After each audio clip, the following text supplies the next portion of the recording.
Have you ever checked your email at 11 p.m.? Have you ever done the work of three people but only gotten paid for one?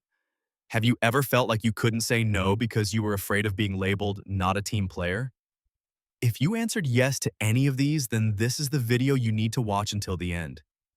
Because today I'm going to give you 5 workplace boundaries that once you set them, toxic managers won't dare exploit you anymore. And your colleagues will start respecting your time. This isn't about becoming difficult. This is about becoming professional. Before we get into the 5 boundaries, you need to understand this one truth. In the workplace, people don't respect boundaries you've never set.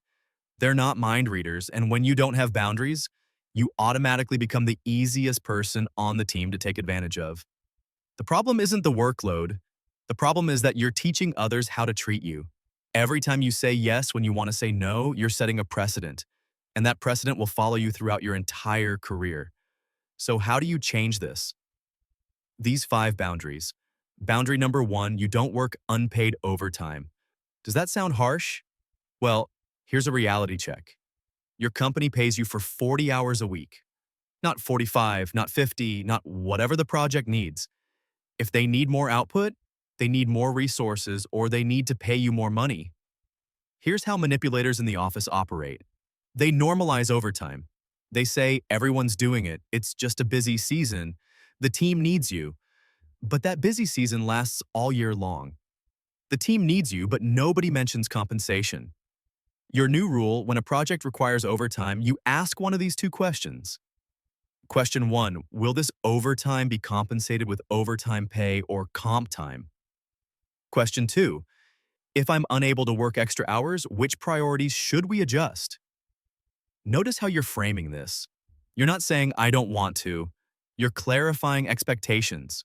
Professional, clear, firm. And here's the magic. When you set this boundary, suddenly managers start prioritizing correctly. Because when unlimited free labor is off the table, they have to decide what's actually important. You're not a bad employee for refusing to work free overtime. You're an employee who knows your worth. Boundary number 2. You don't take on more work when you haven't completed your core responsibilities. This is the most common trap in the office. Someone asks you, can you handle this additional project? And you automatically say yes, because you're afraid of looking bad. But here's the truth. Every time you say yes when your capacity doesn't allow it, you're sabotaging yourself. The quality of your core work decreases, deadlines get missed, and ultimately you get blamed for not delivering. And the person who gave you extra work, they're fine. Because in their mind, it's your problem, since you accepted it. Your new response when asked to take on more work. Right now, I'm handling A, B, and C with deadlines of X, Y, and Z. If I take on this project, I'll need to deprioritize one of these 3. Which one would you like me to adjust? See what you did there? You didn't say no. You're showing the reality of your workload. You're forcing them to make a decision instead of dumping the responsibility on you. And in 90% of cases, they'll either realize the project isn't as urgent as they thought, or they'll assign it to someone else. But most importantly, you're protecting the quality of your work. And in the long run, a reputation for quality always beats a reputation for quantity. Boundary number 3, you don't respond to emails or messages outside of work hours. I know this sounds impossible because the culture at many companies is always on, but that's exactly why you need this boundary. When you reply to emails at 9 p.m., you're setting the expectation that you're available 24/7. And that expectation will become a requirement. Before you know it, not replying within 30 minutes equals not being responsive. Here's the boundary you need to communicate clearly. In your email signature or when onboarding on a new project, you state, my working hours are 9 a.m. to 6 p.m. Emails received outside these hours will be responded to on the next business day. Professional, transparent, non-negotiable. But my boss expects immediate responses. If it's truly urgent, they'll call. Email is never truly urgent. Urgency is perception, not reality. And if your company genuinely requires 24/7 availability, they need to pay you accordingly or have an on-call rotation. You don't work in an emergency room, you work in an office. This boundary doesn't just protect your mental health, it protects your productivity. Because someone who's constantly interrupted outside work hours will never fully recharge. And a burnt out employee is an ineffective employee. Boundary number 4, you don't compensate for your coworker's lack of skills. A colleague doesn't know Excel. You do it for them.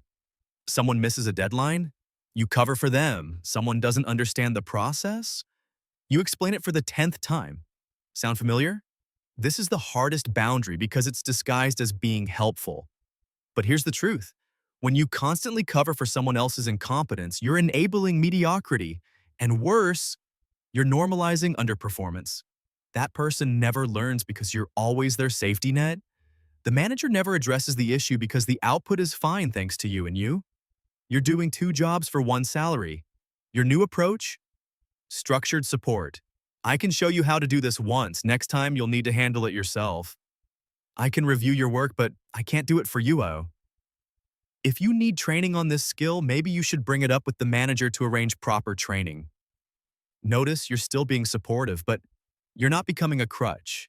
And here's the test. If that colleague genuinely wants to learn, they'll appreciate the guidance and improve. If they just want to exploit you, they'll sulk and find someone else. Either way, you win. Boundary number 5. You don't stay at a company that doesn't recognize your value. This is the ultimate boundary, and this is the boundary most people fear the most.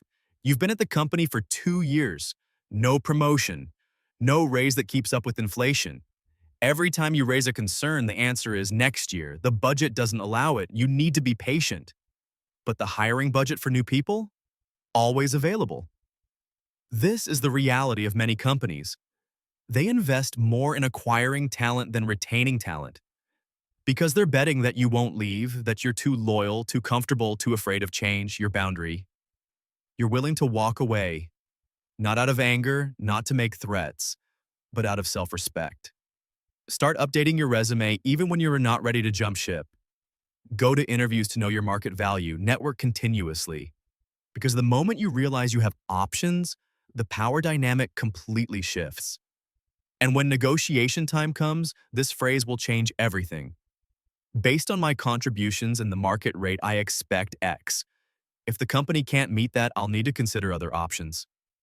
Calm, professional, and absolutely serious. Companies don't fear hard workers. They fear hard workers who know their worth and are willing to leave. These 5 boundaries don't make you difficult. They make you respected.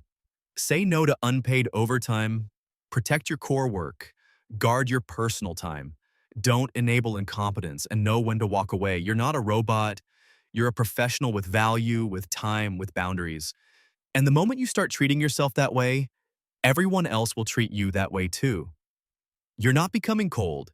You're becoming clear. And clarity, that's the biggest career power move you can make. Now I want to hear from you.